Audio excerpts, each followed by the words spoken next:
Appreciate you streaming in here on Birds 365 on the JAKIB Media YouTube channel.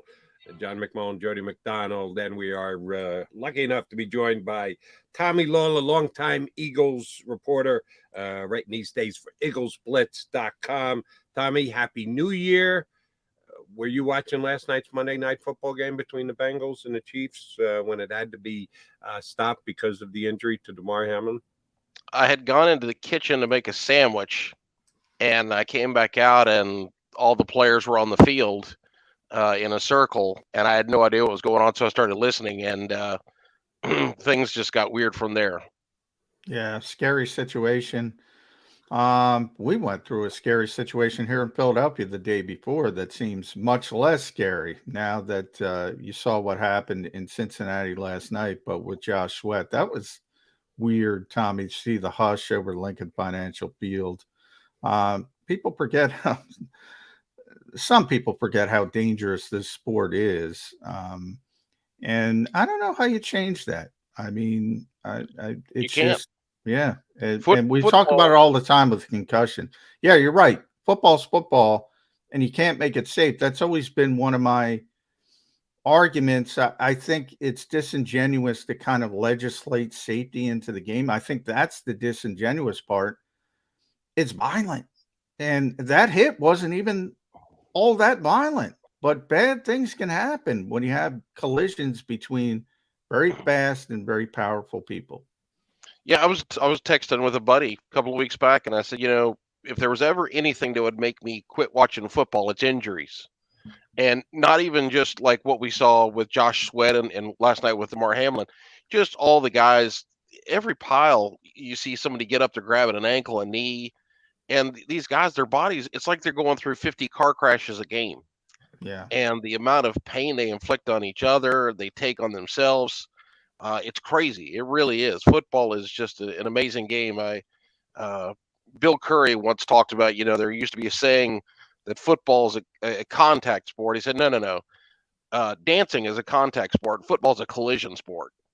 And it really is. I mean, it's about violent collisions. And it's part of what makes it special, because as human beings, we're primal, right? We still have some of that stuff in us that goes back to the caveman days. And there's a part of us that enjoys violence when it's in a controlled, appropriate type of setting. And football taps into that. And it allows people to go out and do those things on Sundays and Saturdays and do it in a format that's somewhat safe and what have you. But it still is, it's dangerous. And there's times when you sit there and you question, should we be watching this? Should these guys be playing this? Well, coming up in a couple of weeks, you'll get a first-hand account of what it would like to be play football without really playing football with the Pro Bowl. They're going to have competitions. They're not going to have an actual game, and we'll see how much everybody likes that. I'm not suggesting it's an opening a door for a change in the NFL, but they are going to try something a little different. It is interesting, and we're going to get to the Eagles, I promise, to the listeners. But one last thing, Tommy, because you brought that up. I always think about boxing. It's been a real long time, but if you go back to really Muhammad Ali's era, it was still like the sport. When a big fight happened, it was the thing. And boxing's no longer like that. And for people that say, well, football's so popular, it could never change. Do you believe that? Do you believe that it couldn't be affected years from now? Oh, I don't think anything is immune. I think if history has taught us anything, it's that nothing is ever completely safe. I've got a nephew who's playing JV football. He played this past season, and there were some of his friends who their parents might not want him to play. My sister was nervous about him playing a little bit, because it's one thing to tune on a game and watch, but when it's your child or your brother, your son, your nephew, whoever that's out there on that field, and they're in those piles, it makes it different. It all of a sudden you're like, okay, you get worried every time there's a collision. And in fact, there was one game where a young man had an issue, and they had to bring an ambulance to the field to take him away. Now, luckily, he turned out to be okay. But it gets scary. It's scary stuff, and And all it takes is enough parents saying, you know what, I'm going to let my kid play basketball or soccer or baseball or whatever. And all of a sudden, if football doesn't have the best players on the field, who knows what the future is. I think it's okay, but never say never. Tommy, a less scary thing, but scary just the same, is the realization that the Eagles could lose 3 straight football games and they could give away a 98% chance to lock up the number 1 seed in the NFC after 2 straight losses in Dallas last week, home to New Orleans on Sunday. All of a sudden, there's a little pressure built up on the Philadelphia Eagles. Can we spin this at all and say the pressure is a good thing, that had they wanted that, they might have been off for too long? Or do we just have to look at this as an uh-oh moment? Well, I think the pressure can be a good thing because let's face it, when they get to the postseason, there's going to be pressure. And so this just starts that a little bit early. So there is a positive spin to this. Now, the negative side of it's very obvious. It's that they shouldn't have to be in this situation. They should be sitting there thinking about, do we start Gardner Minshew or Ian Book this week? Who do we want at left tackle? Who do we want at right tackle?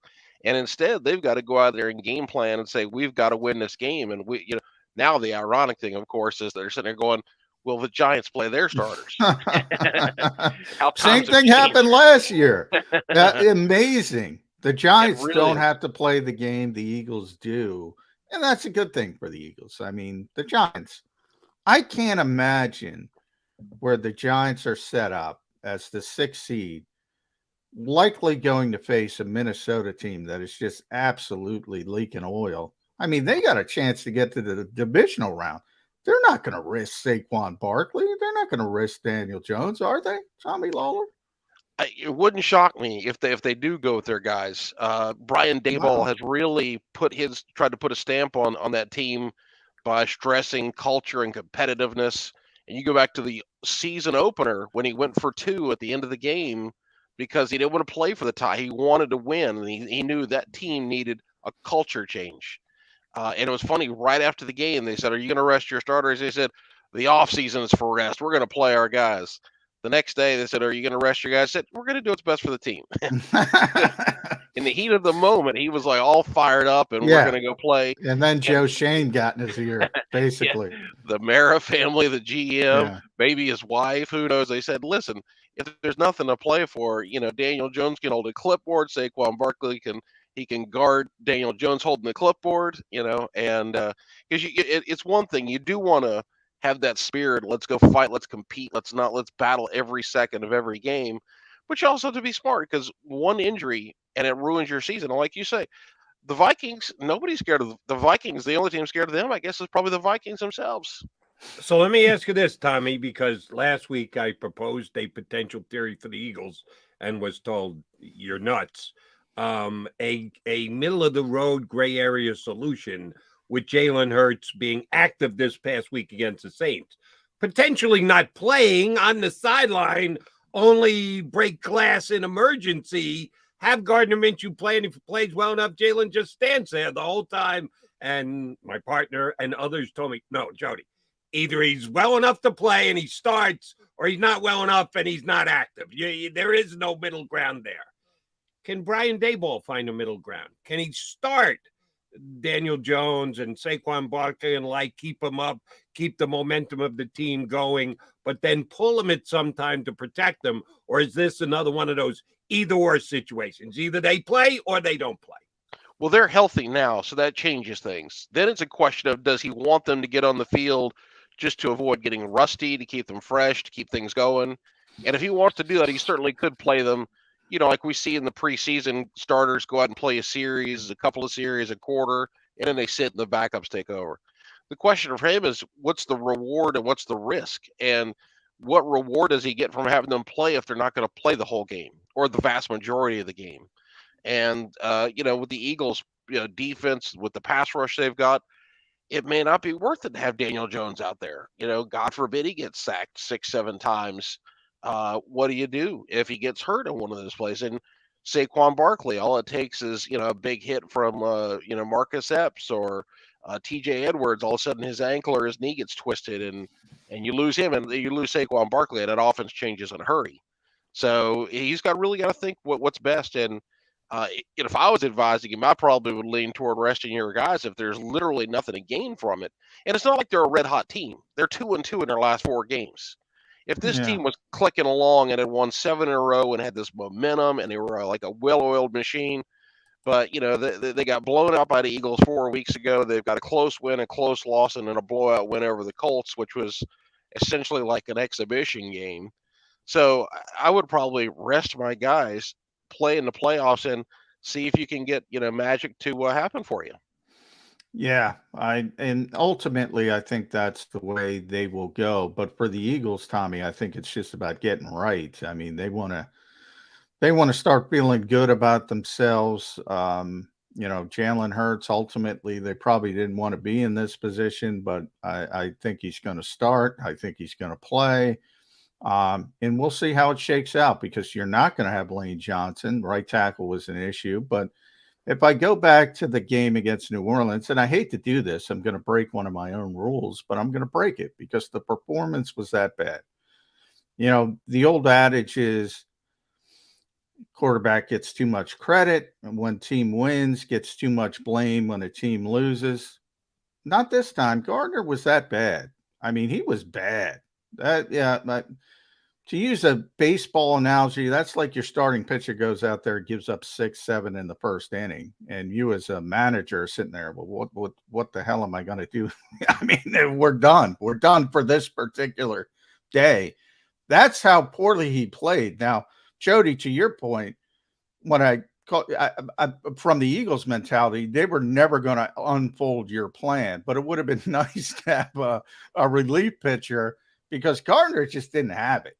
And there's certain days where, mediocre players just don't have it. Is it as simple as that? He played poorly. There's just no question about it. Nick Sirianni is never going to come out and say that publicly, because that's just what he does. But, if you watch the game live, if you go back and watch the tape, Minshew just stunk up the joint. There's no question about it. The frustrating thing is that the Eagles didn't then counter by saying, all right, let's really run the ball more. Now, they did start running the ball more in the second half, and then all of a sudden they had a slew of penalties. Well, it's hard to run the ball when it's 2nd 11, 1st and 15. And it's, you do have your best player is A.J. Brown. Your second best player is Devonta Smith. Your third best player is Dallas Goedert, or however you want to rate them. You've got to get on the ball, and you can't get on the ball if Miles Sanders has it in his hands. So you have to throw the ball. And plus, Miles was banged up. He was wearing a brace on his knee. He was not healthy. Right. He was fighting through it. So you got to throw that into the equation as well. Absolutely. And it was a game of really bad circumstances all around. But really, the Eagles needed Minshew to play at least at a solid level. The game was 13-10 in the third quarter. All he's got to do is lead them on a field goal drive. It isn't like he's got to go lead them to 28 points for the win. Just lead them down to tie the game, see what happens. And instead, when they're down 13-10, he throws that pick six, and that's ball game. And so it was frustrating to watch him play so poorly. If he had been mediocre, that'd have been fine. You said, hey, he's a backup. Backups are going to be mediocre, but he wasn't even mediocre. He was bad. And it really hurt the team, and it showed you just, for all the arguments that people had a couple of weeks ago about Jalen Hurts as MVP. Well, you saw, guess what? The Eagles' offense isn't just somebody where you can insert whoever at quarterback, and they're always going to produce at a certain level. Gardner Minshew aspired to get to mediocre. That's pretty damn sad. Despite the fact I agree with John, 90% of the blame for the loss falls on the offense. 90% of that falls on Gardner Minshew. I want to ask you about the defense. Once again, tremendous pressure on the quarterback. Mid-season this year, Tommy, at one juncture, I think after week 6 or week 7, the top-rated cornerback in the National Football League, as per passer rating against, was James Bradford, like below 40, in the 30s, high 30s. And the second highest cornerback in the league was Darius Slay, his teammate of the Philadelphia Eagles, with a passer against rating in the low 40s of like 42. Both of those guys have gotten beat up pretty damn bad in the last couple of weeks. But Slay over a longer period of time. Bradford the last 2 weeks gave up a big touchdown to CD Lamb and a 50-plus yard gain this week against the Saints. What's wrong with the Eagles' quote-unquote shutdown cornerbacks? Well, I think, if you go back and watch the Saints game, Shaheed is a speed guy. Bradbury is not a speed guy. And so when you get Bradbury isolated on a speed receiver, the guy's going to be able to run by him. That's been the case. That was the thing with Bradbury. You can go deep on him, but usually you want the safety to cheat over to that side. The safety didn't, and all of a sudden you have, I think it was a 58-yard gain on that play. The touchdown he gave up to CD Lamb, he read that play and he thought it was going to break in. He was ready to pounce on the ball that broke outside, and CD Lamb's wide open for the touchdown. Darius Slay has just been a little bit sloppy in coverage. It isn't like these guys have forgotten how to play. Teams have just figured out ways to attack them, and some of it's taking chances. Some guys, sometimes in the past, quarterbacks rather, weren't throwing the ball at Darius Slay, and when they did throw the ball to Bradbury, there'd be safety there. Maybe that's the loss of Chauncey Gardner-Johnson. He's not there all of a sudden. Reed Blankenship has tackled well and hit well, but he's not going to maybe cover as well as Gardner Johnson. So there's been a couple of issues there, but I still think that's a good pair of corners, and I think they can help the Eagles succeed in the playoffs. Yeah, how much of that? I just looked it up. It was an interesting point by Jody. Slay's still at 71.9 opposition passer rating. Bradbury's in the 50s. Now they weren't where they once were, but if you look at the league as a whole, let's see. I'm trying to, number 33 in the league is Zach Wilson at 72.8. Is some of that just a market correction? I mean, yeah, it's hard to play pass defense in this league, and you're still under the worst quarterback by statistically in the NFL, both guys. So is it just you can't play lights out through 18 weeks? No, that's exactly right. And the other thing with statistics like this, I'm always curious, the people who do this, these ratings rather, what did they put that 3rd and 30 play? Did they put that against Darius Slay? Because that wasn't his receiver, T.Y. Hilton, who caught that ball in Dallas.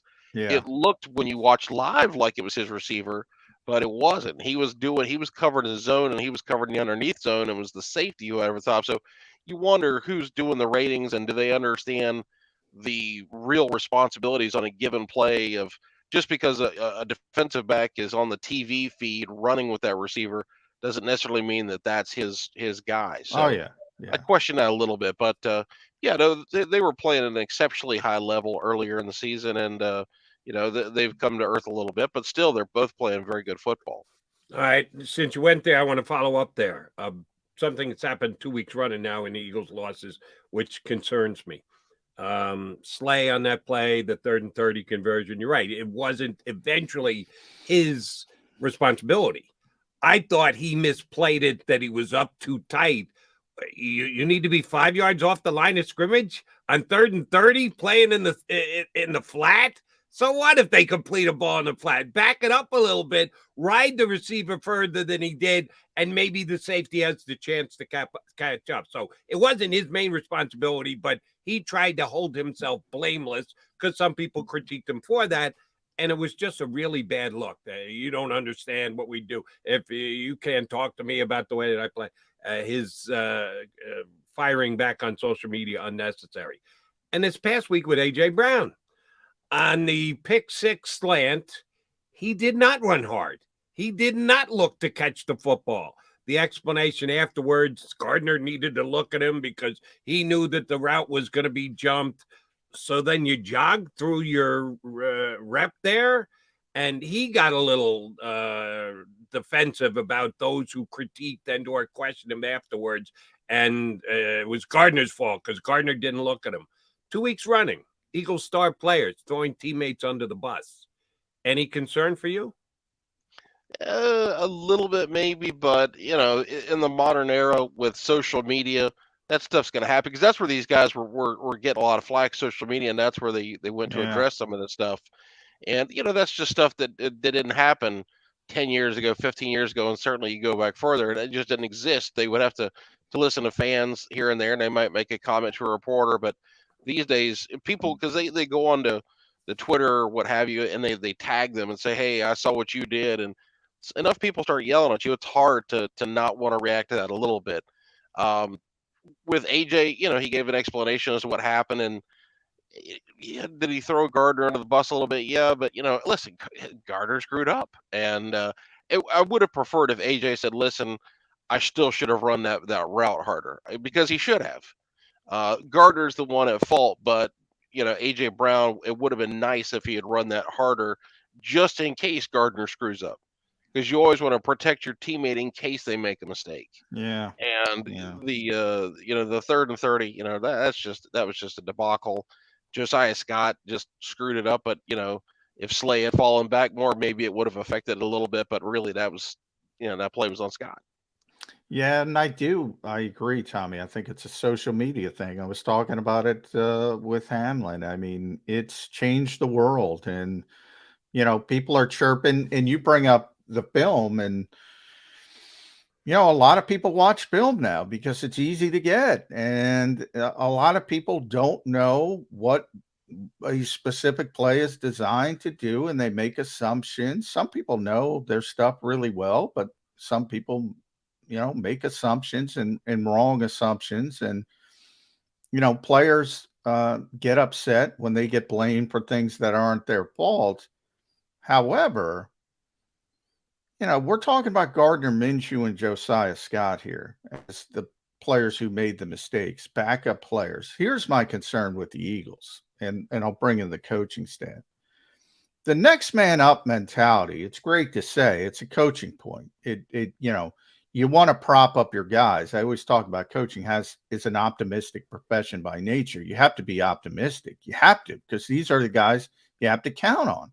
And you can't just run them down. I think a lot of fans don't understand that.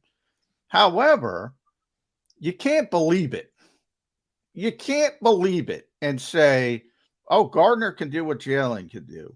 Josiah can do what Devonta can do. Reed Blankenship can do what C.J. Gardner-Johnson can do. Jack Driscoll can do what Lane Johnson can do. If you start believing that, you're going to have some issues. Do you think the Eagles believe too much in their backup players? No, I remember last year, Jonathan Gannon, somebody asked him, do you have the pieces to run your defense? And he said, yeah, if you're on this unit, yeah, we he believe says it in all you. the time. All the time he says it. And it's like if we give him some, what is it, sodium pentothal? Yeah. He'd be like, are you kidding me? I've got got Eric Wilson as my starting linebacker. Yeah. There's no way they believe some of the stuff. They just can't. Now they tell them that the same way that you or I might try to talk ourselves into something. Oh, I'm going to go climb this mountain, or I'm going to finish this marathon.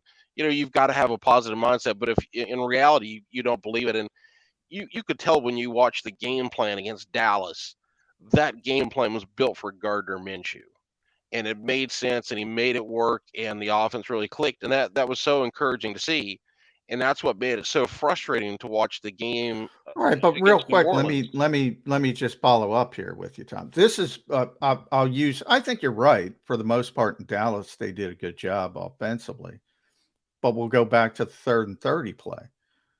I told Jody this day after day. Just play Tampa 2 and get out. They're playing, essentially Tampa 2 inverts, where they're bringing the nickel cornerback back to the deep safety and having Reed Blankenship come up.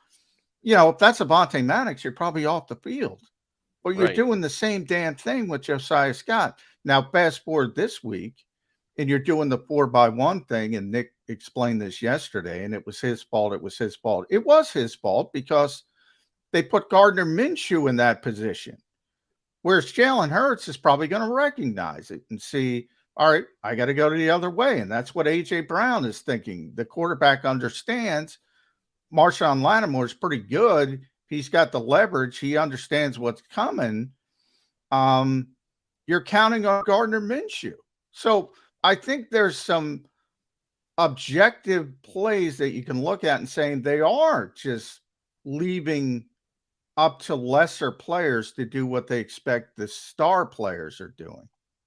I'll disagree with you on that a little bit. So with Gardner Minshew, he's got 20 plus starts in the NFL. This is not like a guy who's making his second start or first start. He's in those quarterback meetings. He's getting the same teaching that Jalen Hurts is. That is a mistake that whether you're the starter or the backup, you should absolutely understand and see that. He just didn't. He looked to that side initially and then looked to the other side and never looked back. And that's on him. That's completely on him. And unless that's a guy making his first or second start or a guy who hasn't played in forever, but he just played an entire game. He's been in parts of other games. And again, he's got plenty of experience. He should have done that. The Josiah Scott play, that was just Jonathan Gannon trying to get too cute. Yep. When it's 3rd and 30, don't try to trick him.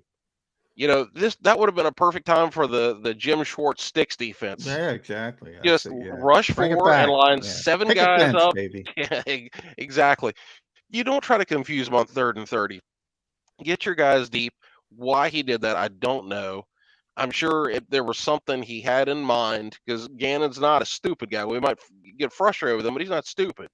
He had something in his mind that made him think that was the right call, that he maybe would try to somehow get Dak to do something that would be favorable, and it blew up.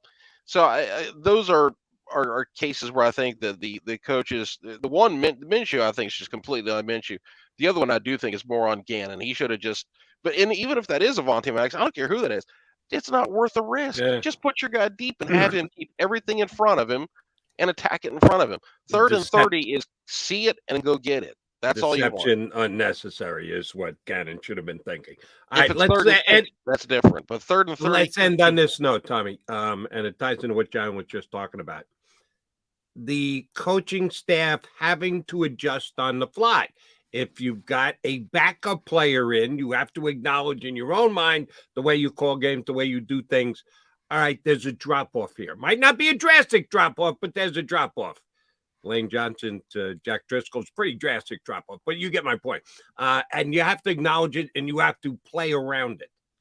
This week with Jalen Hurts, he's got a bit of a bad shoulder. They'll know how bad it is, what risks they are taking. Are they putting him in jeopardy? How badly do they need this game? They've been answering those questions for themselves the last several weeks, and they need to reevaluate and engage before this game on Sunday.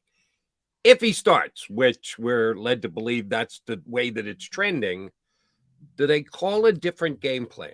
Do you just adjust? I'm not saying give up on Jalen Hurts running the football, put him at risk when he has to run.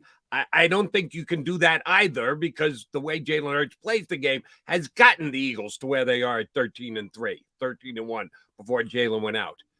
But do you skim back a little bit? Can you say, if you're Shane Steichen and Nick Sirianni and everyone else in the offense or in those meetings, yeah, we need to call a couple less designated running plays. We need to coach up Jalen on the zone reads and the RPOs. Listen, if it's debatable in your mind, give it to Miles.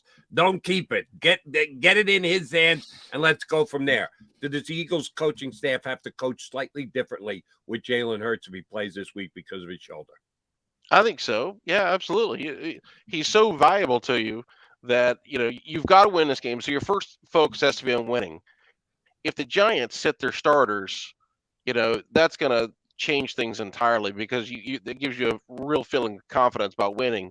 If the Giants play their starters and they go all out, then maybe you have to mix in some Hurts runs, but you've got to be judicious and you've got to preach the message to him.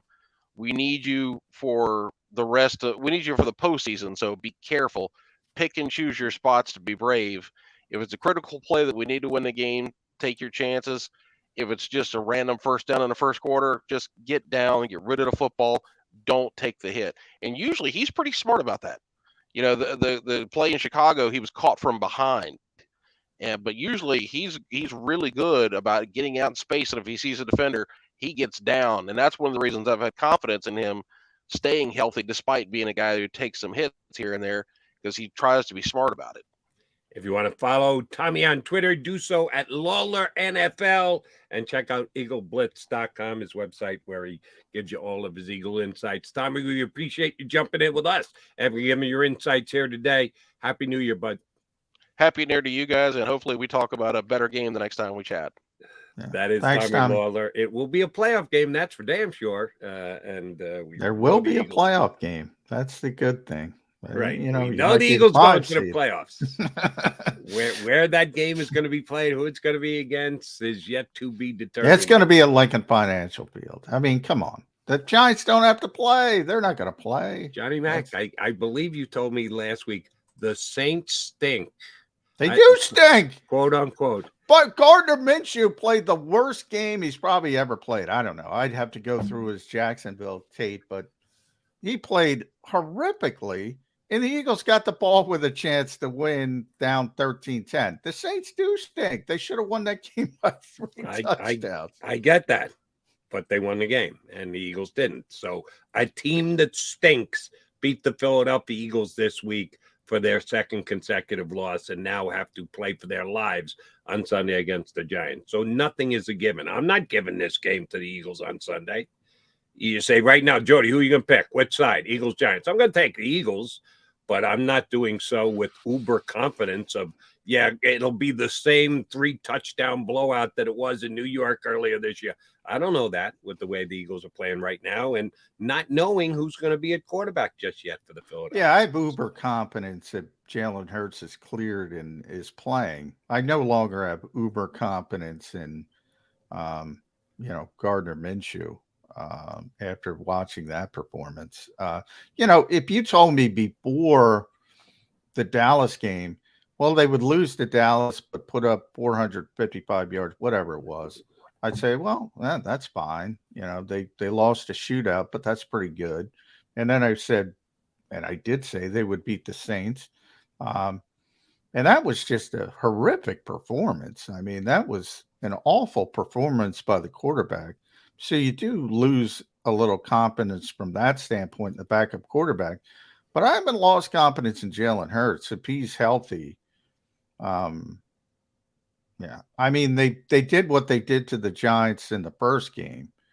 There's some, it's more difficult to play a team the second time. And that's played out. I mean, they lost to Washington. They lost to Dallas the second time. So there's some curveballs thrown into it, but I still have uber confidence if Jalen Hurts is on the field. As does everyone here in Philadelphia right now. I don't know if Chris Sims does, but most people have confidence in him. Are you at least ready to skim back on Gardner Minshew as one of the 32 best quarterbacks in the NFL? No, I'm not, because there are not, Jody, there are not 32 starting level quarterbacks at any time in the NFL. There are a lot of bad quarterbacks. And I think, people don't listen to what I say. From a meritocracy standpoint, Gardner Minshew was one of the best 32 quarterbacks in the world. He wasn't on Sunday. He was awful. But again, that's one game. That's 60 minutes of football. He has played, as Tommy pointed out, he has played quite a bit, and he's played the week before. He played at a relatively high level where you would easily say, all right, and Nick Sirianni said it, he's one of the best, 32 quarterbacks in the world. I disagree with both you and Nick Sirianni. He was part of 3 turnovers last week. I know he threw for a lot of yards, but if you want to just I guess my point, turnovers on the wide receiver for not coming away with the football. He put the football in bad spots, and he was part of a fumble. 3 turnovers you can't be, in my estimation, you can't have an A game with 3 turnovers. Well, and I said, I'm not putting all the culpability on Quez Watkins, but I put the majority of the culpability. Evidently, people have no problem with the culpability on A.J. Brown, and I don't put much culpability at all on A.J. Brown. I thought that was 95% Gardner Minshew. Yet people want to blame him for, more of a 50-50, and I would argue certainly 60-40 in the receiver aspect. But that's getting too far in the weeds. My only point with Gardner Minshew is the context, and I always say, fans are provincial in general. Let's be honest, but not just in Philadelphia, everywhere. They follow their team and they don't follow anybody else. There are some bad, stinking quarterbacks. There are never 32 guys who deserve to be starting quarterbacks in the NFL. It's like starting pitchers in baseball, Jody. You have number one guys, true aces. Well, there's 30 teams. How many teams are there in baseball? 30. 30. There's 30 teams. There's not 30 aces, but there's 30 number one pitchers who are tops in their rotation, but there's not 30 aces. There are a lot of bad quarterbacks in the NFL. And when Marcus Mariota is getting thrown out there, in the Zach, well, no offense, I hate to go down the chat. I mean, Zach Wilson's awful. There are some bad starting quarterbacks in this league. But what I've also said is, and this is where people miss seemingly, he's not going to get an opportunity because nobody wants to sell Gardner Minshew to their fan base, but they'll sell Zach Wilson a high round pick. Some of those high round picks aren't ready, Jody, and at that particular time, they're not starting level quarterbacks. That's all I'm saying. He's one of the best 32 quarterbacks. That doesn't mean he's good. I just boldly and blatantly disagree with you. He's not. In my opinion, he's not. He hasn't shown that. He played a bunch for a god-awful Jacksonville team, and I'll give him points for toughness. He didn't win any games down there, and yeah, he wasn't the only problem. They weren't a very good football team, but he didn't lift them to anything. And now he's 1-3 as an Eagle starter. He's not one of the 32 best quarterbacks on the planet. I'm sorry. You need to come up with a measurement that proves that to me, because with my eyes, I cannot come to that conclusion. Well, you're the passer rating guy, not me. How's that for a measurement? I mean, look at his passer rating. It's better than a lot of guys. I mean, the Taylor Heineke's of the world, the Mariotas of the world, guys like that. I mean, the Davis Mills of the world. I know you're not a Davis Mills fan. The Carson Wentz's of the world. Let's be honest. Carson has gone into the you know what. The Zach Wilsons of the world. Kenny Pickett. Now, Kenny Pickett has far more potential. Well, I'll say that. But right now, he's played some bad football, even though Pittsburgh's coming up, because Mike Tomlin's never going to be under 500. He's just not allowed to be under 500. So he's got more potential, but he's not playing. There's so many bad quarterbacks. It's more a reflection of that than it's a reflection of, oh, do I want Gardner Minshew to be my starting quarterback? Absolutely not. No. But there's so many bad quarterbacks, Jody. That's my point. Okay. And my point is he's not in the top 32. If he is for you, so be it. He's not in the top 32 for me. Accomplishment, projection, a lot of things taken into it. I can't make Gardner Minshew. Well, the projection part changes the equation. I said meritocracy. I said how he plays. He has played better than right. But Carson Wentz is better than Gardner Minshew. Carson Wentz wasn't as bad as Gardner Minshew this week. Carson Wentz at one point was playing on an MVP type level. So there needs to be some subjectivity involved in it, because if you just go by numbers, well, then there are a whole bunch of quarterbacks that have had better. Yeah, but I'm not the numbers guy. I'm with you 100%. I'm not a numbers guy. I'm not a numbers guy. I'm saying you are a numbers guy. So it seems to me you're moving the goalpost, because the passer rating is not good enough for Gardner Minshew, but it's good enough for other people. So if you're going to move the goalpost, yeah, I'm saying on a meritocracy standpoint right now, there's not 32 quarterbacks in the world better than Gardner Minshew. There's a lot of bad quarterbacks. That's not a compliment. If you're in the bottom 5 of 27 to 32, where I've consistently said Gardner is, that means you're not good. And you should be looking, if you're a team and you're in that position to where you have one of the bottom 5, you should be looking for the next guy. That I agree with wholeheartedly. You should be looking for an improvement. But unfortunately, there aren't 32 people in this world who can play the position at a high level in the NFL. There's probably not 15, to be honest. Well, And there's 32 teams, so somebody's got to fill that void from 16 to 32 because there are 32 teams. And yes, if part of it is, do you believe you can win with a guy in the future? And I just have zero belief that Gardner Minshew is that guy. For me, he's never been a starter-worthy player in the league, and he sure wasn't a starter-worthy player this year, despite some people saying there won't be a drop-off when Gardner Minshew goes in for Jalen Hurts. And not just Chris Sims. I'm talking about Eagle fans who are saying that Gardner Minshew can step in and do what Jalen Hurts does. Well, I leave the station at that point. I'm not going down that route. We found out that surely is not the case. All right, McMullen and McDonald, Mac and Mac here with you on Birds 365. Quickie timeout. We'll continue to break down what the hell happened against the Saints. And Chris Franklin of NJ.com is going to join us coming up about 20 minutes.